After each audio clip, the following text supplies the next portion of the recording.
Hello students, welcome all of you in Krishna educational channel. Students, मैं आ चुका हूँ exercise को लेकर के प्रश्नावली 1.1 का जो फर्स्ट चैप्टर संख्या पद्धति है नंबर सिस्टम का जो पहला प्रश्नावली है, जो कि आपको रतन पब्लिकेशन की डॉक्टर मनोहर रे की जो बुक है उसका जो एक्सरसाइज है उसके पहले चैप्टर का उसका संपूर्ण सोल्यूशन लेकर आ गया हूँ। तो चलिए अपना सोल्यूशन क्वेश्चन नंबर फर्स्ट पे चलते हैं, अपना क्वेश्चन स्टार्ट करते हैं। आ चुका हूँ अपने प्रश्नावली 1 का ये जो है नहीं फर्स्ट चैप्टर का जो पहला प्रश्नावली है उन सभी का सलूशन लेकर आ चुका हूँ। तो स्टूडेंट्स, मैं आ चुका हूँ अपने प्रश्नावली 1 पे, जिसकी आपको इंतजार थी वो आ चुका है। चलिए पहला क्वेश्चन है 20 से लेकर 40 के बीच समय से समधन पूर्णांक लिखिए। हमें पता है आप इसको लगाने में एकदम माहिर लगा के पहले खाली हो चुके होंगे। तो चलिए नेक्स्ट क्वेश्चन हम देखते हैं। दूसरा है जो एक धन पूर्णांक को लिखना है, ठीक है। तो अभाज्य धन पूर्णांक यानी अभाज्य संख्या क्या होती है? जो वह संख्या जिसमें किसी संख्या का भाग ना जाए तो अभाज्य होती है। तो 1 से लेकर 10 तक का ही लिखना है, हमें पता है। आप भी लिखिए, सब खाली हो गए, नहीं लिखे हैं तो अब यहाँ से नोट डाउन कर सकते हैं। जैसे एग्जाम्पल के लिए हमारा 2 हो गया, ध्यान रखिएगा 2 भी एक अभाज्य संख्या है। 2 भी सबसे छोटी अभाज्य संख्या है, इसको ध्यान रखिएगा। 2 है, 3 है, 5 है, 7 है, बस। अगला क्वेश्चन है वो 2a+1 का क्रमानुसारी पूर्णांक बताना है। यानी कि ये 2a+1 आया है तो इसके बाद क्या आएगा? 2a+2 आएगा, 2a+3 आएगा, 2a+4 आएगा। तो इसी क्रम से ये आते रहेंगे। तो इसका आंसर है 2a+1 का क्रमानुसारी 2a+2। इसको आप नोट डाउन कर सकते हैं। नेक्स्ट क्वेश्चन है कि 2/3 का योगात्मक प्रतिलोम क्या होगा, ज्ञात कीजिए। 3 का जो योगात्मक प्रतिलोम है वो -2/3 होगा। केवल आपको साइन चेंज कर देना है, आपका आंसर आ जाएगा, चाहे वह कोई भी संख्या हो। योगात्मक प्रतिलोम में निकालना है तो साइन चेंज कर देना है। नेक्स्ट क्वेश्चन है -5 का गुणात्मक प्रतिलोम क्या है। अब -5 है, -5 का गुणात्मक प्रतिलोम का है। तो अब इसका देखो गुणात्मक प्रतिलोम कैसे निकालते हैं। तो -5 में किस संख्या से गुणा कर दें कि आंसर 1 आए, ठीक है। तो -5 में अगर हम -1/5 से गुणा कर दें, यानी कि इसका इन्वर्स कर दे, उलट दे भाई। -5/1 है, इसको उलट दिए तो देखो 5 से 5 कैंसिल, प्लस वो आ गया 1। तो -5 का गुणात्मक प्रतिलोम -1/5। किसी भी संख्या का गुणात्मक प्रतिलोम आप इसको इन्वर्स करके उसी से गुणा कर दीजिए, आंसर आ जाएगा गुणात्मक प्रतिलोम। नेक्स्ट क्वेश्चन है जो हमारा कि P+Q और P-Q के योगात्मक प्रतिलोम लिखा है। हमने अभी बताया कि योगात्मक प्रतिलोम में आपको केवल सिंबल यानी कि साइन चेंज कर देना। यहाँ पे इसके आगे कौन सा चिन्ह है? कोई नहीं, तो प्लस है। तो प्लस है भाई। P+Q का जो योगात्मक प्रतिलोम है उसके आगे बस साइन माइनस का लगा दीजिए, आपका योगात्मक प्रतिलोम निकल के आ जाएगा। इसका अगर निकलना इसके आगे भी माइनस का साइन लगा दीजिए, योगात्मक प्रतिलोम आ गया। नेक्स्ट क्वेश्चन जो है x के किस मान के लिए, यहाँ जो कंडीशन दे रखा है 5 × ये आपका साचर नियम लग रहा है ना, तो किस मान के लिए हमारा कंडीशन कथन सत्य यानी कि फुलफिल हो रहा है। तो देखिए इसमें हम साचर नियम लगाए हैं। तो देखिए इसमें क्या है, आपको पता है साचर नियम, इसलिए मैंने उसको बेसिक, इसलिए सब बेसिक को हमने नोट डाउन करवा दिया ताकि आपको एक्सरसाइज करते समय किसी प्रकार की परेशानी ना हो, चाहे वह किसी प्रकार से क्वेश्चन कर दे। तो देखिए साचर नियम लगाने से ना A+B A देखिए B×C है इक्वल टू, ये साचर नियम है। x बराबर हमें जो कि x क्या है तुलना करने पर देखिए A का काम कर रहा है 5, B का 3 है, C का 2 कर रहा है। तो अगर साचर नियम जिसकी तुलना करें तो x की जगह या C की जगह 2 आ रहा है, तो x बराबर 2 के लिए कंडीशन क्या होगा, हमारा सत्य होगा। साचर नियम से हमने x बराबर 2 फाइंड आउट कर लिया है। तो क्वेश्चन नंबर 8 पर चलते हैं, देखते हैं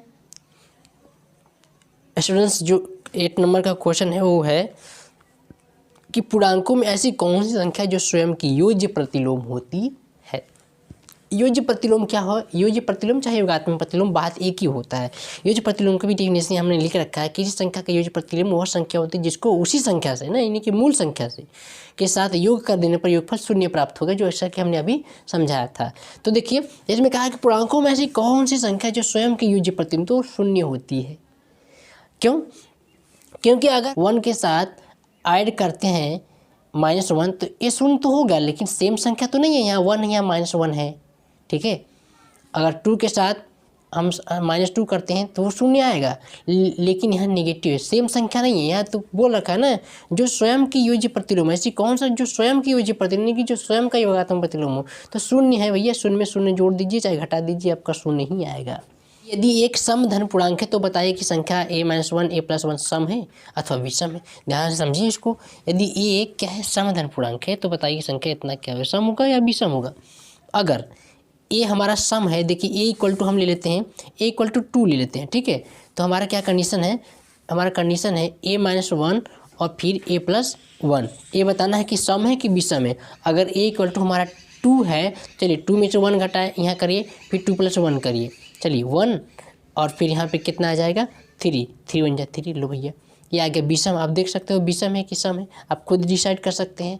यानी कि अगर हमारा एक कोई सम संख्या है, सम नंबर है, सम क्या होता है जो संख्या 2 से विभाजित हो, सम जो ना हो विषम, ठीक है। तो इक्वल टू कोई अपने मन से उठा लीजिए सम संख्या और कंडीशन पे अप्लाई कर दीजिए, आप खुद चेक कर सकते हैं कि सम आ रहा है कि विषम आ रहा है। तो अब देख सकते हैं आप यहाँ पे क्या आया, विषम आया। तो इसका आंसर लिख सकते हैं, यदि ए क्या है सम संख्या है, सम संख्या है, यदि एक सम संख्या है तो a-1 और a+1 क्या आएगा, विषम होगा, विषम प्राप्त होगा, प्राप्त होगा। अब इसको नोट इस पर लिख सकते हैं और एक्सप्लेन भी कर सकते हैं। माना a = 2, ठीक है, तो आप रख दीजिए कंडीशन है आपका a-1 है, a+1 है, जितना अच्छा सा लिखना चाहते हैं तो लिख सकते हैं, इसमें कोई दिक्कत नहीं है, ठीक है। यहाँ 1 आया, यहाँ 3 इंटू लिखिए 3 आएगा, जो कि क्या है विषम संख्या प्राप्त हो रही है, ठीक है। तो अगला क्वेश्चन है कि संख्या रेखा पर 5 और 7 का योग लिखना है। तो इसमें देखना है हमको संख्या रेखा पर हमें 5 और 7 का योग दिखाना है। तो पहले करना क्या है, पूर्णांक को एक लाइन बनाना है। तो अब इसमें करना क्या है, 0 को आप बीच में रख लीजिएगा, उसके राइट साइड में 1 2 3 अप टू जहाँ तक दिखाना हो आपको दिखा दीजिए, और लेफ्ट में माइनस की संख्याओं को लिखना है।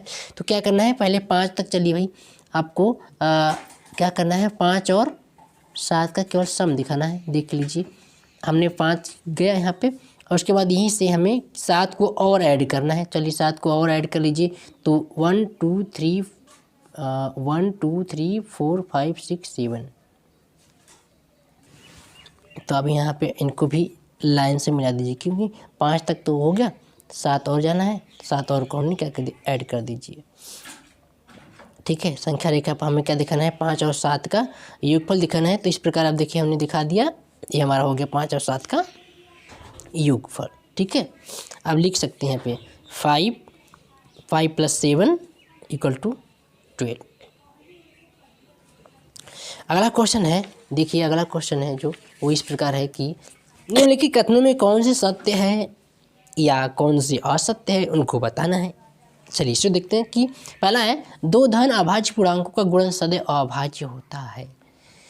इसका एग्जाम्पल के साथ समझते, जैसे मान लीजिए हमारे पास कोई धन अभाज्य पूर्णांक है हमारे पास, जैसे मान लीजिए अभाज्य की बात कहा है तो एक 2 ले लीजिए, एक 3 ले लीजिए, ए भी अभाज्य पूर्णांक, ए भी अभाज्य पूर्णांक, इनका क्या करते हैं, गुणा करते हैं। देखिए 6 होता है, क्या अभाज्य पूर्णांक प्राप्त हुआ हमारा, ये तो भाज्य है ना, 2 से कटेगा, 3 से कटेगा, तो आप देख सकते हैं क्या ये अभाज्य प्राप्त हुआ, नहीं प्राप्त हुआ। तो क्या हो गया, सत्य है असत्य, आप खुद जान सकते हैं। नहीं, ये क्या है, असत्य है, असत्य है।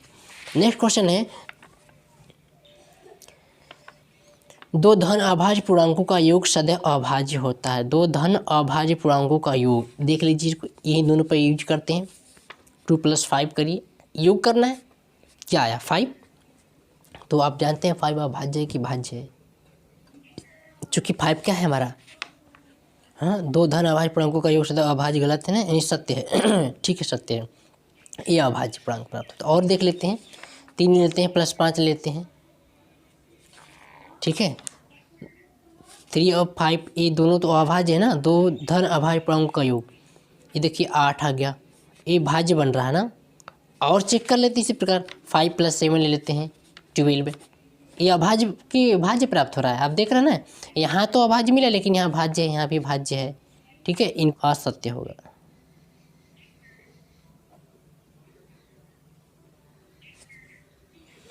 जो नेक्स्ट क्वेश्चन है वो है, यदि a और b 2 कोई ऋण पूर्णांक है, तब a + b भी एक ऋण पूर्णांक होगा। हाँ बिल्कुल होगा, ये भाई देखिए सत्य है, ये कैसे सत्य होता है अभी हम दिखाते हैं आपको। कोई माइनस, चलिए ऋण पूर्णांक ले लीजिए, -2 और -3, अब इनका सम करेंगे तो क्या आएगा, -5, ठीक है। नेगेटिव संख्याएं जो होती है नेगेटिव के साथ जुड़ जाती हैं, पर चिन्ह भी नेगेटिव का हमेशा लगाते हैं, तो यह क्या है, सत्य है। तो जो चलिए अगला जो क्वेश्चन है वो है कि यदि एक ए कोई धन पूर्णांक है तो दिखाइए कि a+1 a+2 a+3 24 से पूर्णतः विभाजित होगी। चलिए इसमें देखना क्या है कि देखिए अगर आप ए बराबर कुछ ले लेते हैं, ए बराबर चाहे 2 ले लेते हैं जैसे एग्जाम्पल के लिए, ठीक है, कोई भी धन पूर्णांक ही है होना चाहिए हमारा। तो चलिए इसमें देखिए क्या होता है, ए प्लस 1, ए प्लस 2, ए प्लस 3 में देखते हैं, 2 रखिए, 2 प्लस 1, 2 प्लस 2, 2 प्लस 3। अब इनको हल करिए, 2 प्लस इंटू में 3, इंटू में 4, इंटू में हो जाएगा आपका 5, इनका मल्टीप्लाई 6 ना, ठीक है, 6 आया, 6 24 हो गया, 24 पंजे 120 होता है। तो ये देखिए क्या, ये 24 से डिवाइड होगा कि नहीं, 12 का मैं देखो आ गया, ठीक है, 5 डिवाइड हो गया। तो ये क्वेश्चन में कह रखा है कि यदि ये संख्या 24 से विभाजित है, ठीक है, यदि ए जो है एक धन पूर्णांक है तो दिखाइए कि ये 24 से विभाजित होगी। ये धन पूर्णांक लेना है, कोई संख्या ले लीजिए, ए की जगह आप कोई ले लीजिए, आप चेक कर सकते हैं कि 24 से विभाजित होगी या नहीं। अब इसका आंसर में क्या लिखना है कि देखिए ए प्लस 1, ए प्लस 2, ए प्लस 3 4 क्रमागत संख्या है, भी ध्यान रखना है यहाँ पे, ये 4 क्रमागत बन ही रही हैं।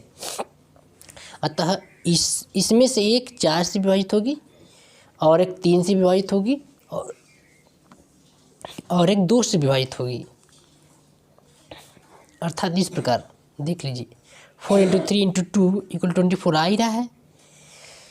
तो हम लिख सकते हैं ए प्लस 1, ए प्लस 2, ए प्लस 3 से प्राप्त संख्या भी 24 से विभाजित होगी। जैसे कोई संख्या लीजिए, 4 क्रमागत, 1 लीजिए, 2 लीजिए, 3 लीजिए और 4, ये 4 हमारे क्रमागत संख्या है। तो इसमें से जैसे हमने बताया कि 4 क्रमागत संख्या है 1, 2, 3, 4, तो इसमें से क्या एक 4 से विभाजित हो रही है, 3 से भी विभाजित हो रही है और एक 2 से विभाजित हो रही है। इस प्रकार 2, 3, 4 से जो संख्या विभाजित होगी वो 24 से विभाजित होगी। नेक्स्ट क्वेश्चन देखते हैं। नेक्स्ट क्वेश्चन है, यदि ए एक सम धन पूर्णांक है और बी एक विषम धन पूर्णांक है तो बताना है कि कौन सी संख्या इस प्रकार जो दिया गया है हमारा सम होगी, कौन सी विषम होगी, इस प्रकार बताना है। यदि एक सम धन पूर्णांक है, एग्जाम्पल के जैसे हमने यहाँ पे a = 2 और b = 3 ले रखा है, तो a का वर्ग आप चेक कर लीजिए, एक हमारा कोई धन पूर्णांक ले उठा, सम धन पूर्णांक उठाने की 2 लेना है, ध्यान रखिएगा, ये हमारा सम लेना है और b को विषम लेना है। चलिए, तो अगर a = 2 है तो 2 का वर्ग क्या आएगा 4, ये सम आ रहा है कि विषम, सम आ रहा है, आप चेक कर सकते हैं। तो a² का मान क्या है हमारा, सम है। अगर b हमारा कोई विषम संख्या है यानी कि b = 3 ले लेते हैं तो b² यानी कि 3 का स्क्वायर, यहाँ दिख नहीं रहा है, यहाँ पे देखिए, b = हम 3 लेते हैं तो b² यानी कि 3 का स्क्वायर कितना 9, ये सम आया कि विषम, विषम आया। तो अब यहाँ पे क्या लिखेंगे भाई, ये विषम आएगा। अब नीचे चलते हैं, a = हमने 2 लिया और b = क्या लिया 3, तो इनका सम करिए, 2 + 3 क्या आया 5, सम है कि विषम, विषम है, ठीक है। तो अब यही लिखना है इसमें कि a + b का क्या आएगा, विषम आएगा कि सम, विषम आएगा भैया, इनके भी लिख लीजिए। अब इनको देखिए a इंटू बी करना है, ए की जगह हम 2 लेते हैं जो कि सम है, बी की जगह 3 लेते हैं जो कि विषम है, इनका मल्टीप्लाई किए 6 क्या आया, सम या विषम, आप देख रहे हैं सम आया, तो एक क्या हो जाएगा, सम प्राप्त हो गया। अब इसमें चलते हैं, देखिए ये क्या है, a + 1 को चेक करना है, a हमारा सम लेना है, ध्यान रखना 2 ले लिए, फिर 2 + 1 ले लेते हैं तो 2 आया, फिर 3 आया, इनका मल्टीप्लाई 6, सम आया कि विषम, सम आया है भैया, आप यहाँ लिख सकते हैं हमारा सम प्राप्त होगा।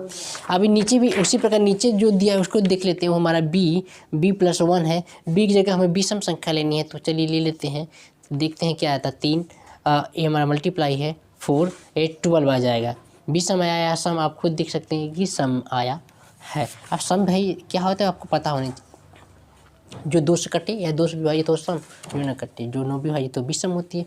तो ये हमारा क्वेश्चन नंबर 13 का आंसर है। आगे चलते हैं, अगला क्वेश्चन जो है वो हमारा धन पूर्णांक के किन गुणधर्मों के अंतर्गत ये सभी कथन हमारा जो लिखे गए हैं कंडीशन, सत्य हैं या असत्य हैं, इनको हमें लिखना है। चलिए, इसमें कौन सा कंडीशन लगा है, इसमें कंडीशन आप देख सकते हैं, वितरण नियम लिया है ना, वितरण नियम, ठीक है, वितरण नियम, इसमें वितरण नियम लगा है। अब वितरण नियम आपको पता होगा, इसीलिए मैंने पूरा पहले बेसिक डिटेल से नोट करवा दिया था, जिन्होंने नोट किया होगा उसको पता होगा कि इसमें योग का वितरण नियम लगा है, इसमें साहचर्य नियम लगा है, साहचर्य नियम। किसका सहचर नियम भाई? योग का। आप लिख सकते हैं योग का सहचर नियम, ठीक है, योग का सहचर नियम लिख सकते हैं। इसमें क्या लगा है 3 आप देखिए गुणा का इसमें क्रम विनिमय नियम लगा है, क्रम विनिमय नियम, ठीक है, क्रम विनिमय नियम लगा है। इसमें योग का सहचर नियम, इसमें गुणा का, ठीक है, इसमें गुणा का क्रम विनिमय नियम। और इसमें क्या लगा है 3 5 इसमें समवरक नियम, ठीक है, गुणा का, ठीक, समवरक नियम लिख सकते हैं, गुणा का समवरक नियम, इसमें समवरक नियम लगा है। नेक्स्ट क्वेश्चन जो है इस प्रकार ये भी हो गया, आप नोट डाउन कर सकते हैं या तो स्क्रीनशॉट ले सकते हैं। नेक्स्ट क्वेश्चन है कि -5 2 0 इस प्रकार की जो संख्या दी गई संख्या रेखा दिखाना है, तो एक लाइन बना लीजिए, आपको बीच में 0 लगा देना है। अब लेफ्ट साइड में नेगेटिव की संख्या चलती हैं, चलिए समान दूरी पर आप नंबर को शो कर दीजिए। -2 हो गया, -3, -4, -5, एक ज़्यादा ले लीजिए -6, और इधर भी लीजिए 1 2 3 4 5 6। तो क्या है आपको इन्हीं को दिखाना था, हमने ये सब दिखा दिया, कोई दिक्कत नहीं। फिर भी आपको जो दिखाना है यहाँ पे आप या तो सिंपली चाहे तो आपको 0 को दिखाना है, 2 को दिखाना है, 5 को दिखाना है, इनको नोट डाउन कर सकते हैं। यानी कि यहाँ पे 5 लिख दिए, यहाँ पे ऐसे आपका पॉइंट रहेगा, लेकिन इन संख्याओं को न लिखे तो भी चलेगा, ठीक है, या पूरा लिख दिए हैं तो भी कोई दिक्कत नहीं। तो इस प्रकार की प्रश्नावली समाप्त होता है। अगर मेरा वीडियो अच्छा लगे तो दोस्तों के साथ जरूर शेयर करिएगा, ताकि उनको भी सहायता मिल सके। ये जो मेरा चल रहा है, हम जो इस सॉल्यूशन सब करवा रहे हैं, जो भी नोट्स प्रोवाइड करा रहे हैं, ये हमारा रतन पब्लिकेशन की बुक से चल रही है, रतन पब्लिकेशन की, ठीक है। तो रतन पब्लिकेशन की बुक जो भी जिस भी स्कूल में चल रही है, उन सब में हम पूरे बुक को डिटेल से डिस्कस करेंगे पूरे नोट्स के साथ। और अगर आपको पूरा PDF के रूप में फाइंड करना है तो मेरे इस नंबर पे आप व्हाट्सअप करिए अपनी क्लास के साथ, अपना नाम और अपना क्लास डाल करके हम आपको अपनी ग्रुप में ज्वाइन कर लेंगे। उसमें पूरा आपको मेरा हर एक वीडियो का लिंक और आपको क्या है पूरा PDF भी प्रोवाइड किया जाएगा। नंबर नोट डाउन कर सकते हैं आप, ये मेरा नंबर है। मैं क्लास 9th का 10th का 11th 12th सबकी PDF के साथ, वीडियो के साथ, यानी पूरा अच्छे से डिटेल्स हमारे व्हाट्सएप ग्रुप में PDF में मैं सेंड करता रहता हूँ। तो आप वहाँ से जा कर के अपने अच्छे से तैयारी कर सकते हैं। सो ये चैप्टर समाप्त हो जाता है। अब अगली वीडियो में अगले टॉपिक के साथ आऊँगा, एक्सरसाइज जो 1 का सेकंड B है उसको कवर करूँगा। So thanks for watching my video.